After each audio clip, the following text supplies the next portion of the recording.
ಲೋಕಸಭೆಗೆ ಬಿಜೆಪಿ ಅಭ್ಯರ್ಥಿಗಳ ಆಯ್ಕೆ ಕಗ್ಗಂಟಾಗಿದೆ. ಎರಡನೇ ಪಟ್ಟಿಯಲ್ಲಾದರೂ ಕರ್ನಾಟಕದ ಕಮಲ ಕಲಿಗಳ ಹೆಸರು ಘೋಷಣೆಯಾಗುತ್ತಾ ಅನ್ನುವಂತಹ ಪ್ರಶ್ನೆ ಉದ್ಭವಿಸಿದೆ.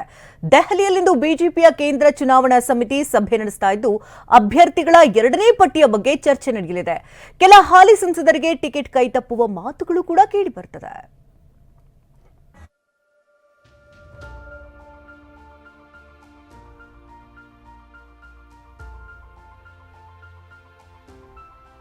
ರಾಜ್ಯದಲ್ಲಿ ಈಗ ಬೇರು ಬಿಸಿಲ ಧಗೆ ಒಂದು ಕಡೆ ಜನರನ್ನ ಸುರ್ತಾ ಇದೆ. ಇದರ ನಡುವೆ ಲೋಕಸಭೆ ಚುನಾವಣೆ ಕಾವು ರಂಗೇರತೊಡಗಿದೆ. ಇನ್ನೆರಡು ತಿಂಗಳಲ್ಲಿ ಎಲೆಕ್ಷನ್ ಎದುರಾಗಲಿದ್ದು 3 ಪಕ್ಷಗಳಲ್ಲಿ ಅಭ್ಯರ್ಥಿಗಳ ಆಯ್ಕೆ ಕಸರತ್ತು ಬೇರುಸುಗೊಂಡಿದೆ.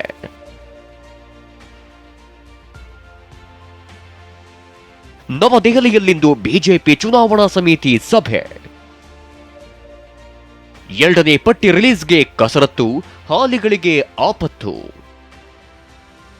ಮಾರ್ಚ್ 2ರಂದು ಬಿಜೆಪಿ 195 ಅಭ್ಯರ್ಥಿಗಳ ಮೊದಲ ಪಟ್ಟಿ ಪ್ರಕಟಿಸಿತ್ತು.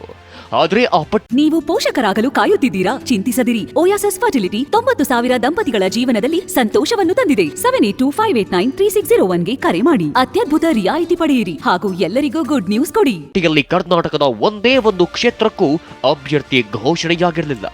ನಿನ್ನೆ ನಡೆಯಬೇಕಿದ್ದ ಬಿಜೆಪಿ ಚುನಾವಣಾ ಸಮಿತಿ ಸಭೆ ಇಂದಿಗೆ ಮುಂದೂಡಿಕೆಯಾಗಿತ್ತು. ಅದರಂತೆ ಇಂದು ಸಂಜೆ 5 ಗಂಟೆ ವೇಳೆಗೆ ದೆಹಲಿಯಲ್ಲಿ ಬಿಜೆಪಿ ಕೇಂದ್ರ ಚುನಾವಣಾ ಸಮಿತಿ ಸಭೆ ನಡೆಯಲಿದೆ.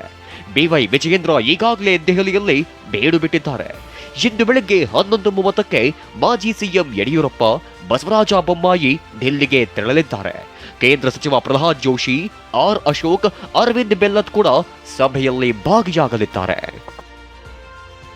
ಕರ್ನಾಟಕದ ಕಮಲ ಕಲಿಗಳ ಹೆಸರು ಫೈನಲ್ ಆಗುತ್ತಾ?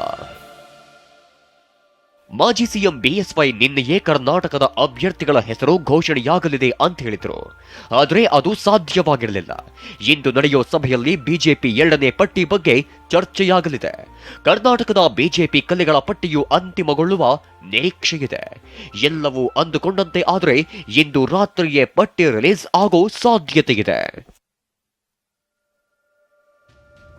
ಮೈಸೂರು ಕೊಡಗು ಸಂಸದ ಪ್ರತಾಪ್ ಸಿಂಹ ಟಿಕೆಟ್ ಕೈತಪ್ಪುವ ಊಹಾಪೋಹ ಕೇಳಿ ಬರ್ತಿದೆ. ಉಡುಪಿ ಚಿಕ್ಕಮಗಳೂರಲ್ಲಿ ಶೋಭಾಗೆ ಟಿಕೆಟ್ ನೀಡಲು ಸ್ವಪಕ್ಷದಲ್ಲೇ ವಿರೋಧವಿದೆ. ದಾವಣಗೆರೆಯಲ್ಲಿ ಜಿಎಂ ಸಿದ್ದೇಶ್ವರ್ಗೆ ಟಿಕೆಟ್ ನೀಡದಂತೆ ಒತ್ತಾಯ ಹಾಕಲಾಗ್ತಿದೆ.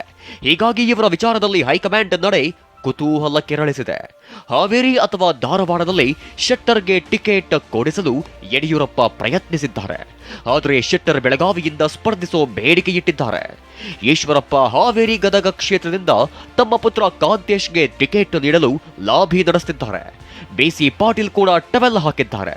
ಆದರೆ ಹೈಕಮಾಂಡ್ ಯಾರಿಗೆ ಮಣೆ ಹಾಕುತ್ತೋ ಗೊತ್ತಿಲ್ಲ. ಈಶ್ವರಪ್ಪನ ಮಗನ ಬಗ್ಗೆ ನಾವು ಶಕ್ತಿ ಮೀರಿ ಪ್ರಾಮಾಣಿಕ ಪ್ರಯತ್ನ ಮಾಡ್ತಾ ಇದ್ದೀವಿ. ಈಗಲೂ ಕಾಲ ಮಿಂಚಿಲ್ಲ. ಅವ್ರಿಗೆ ನಾನು ರಿಕ್ವೆಸ್ಟ್ ಮಾಡ್ಕೊತೀನಿ, ಅವ್ರು ಬಂದರೆ ನಾನೇ ಅವ್ರ ಜೊತೆ ಕರ್ಕೊಂಡು ಅಮಿತ್ ಶಾ ಜೊತೆ ಮಾತಾಡಿಸ್ತೀನಿ.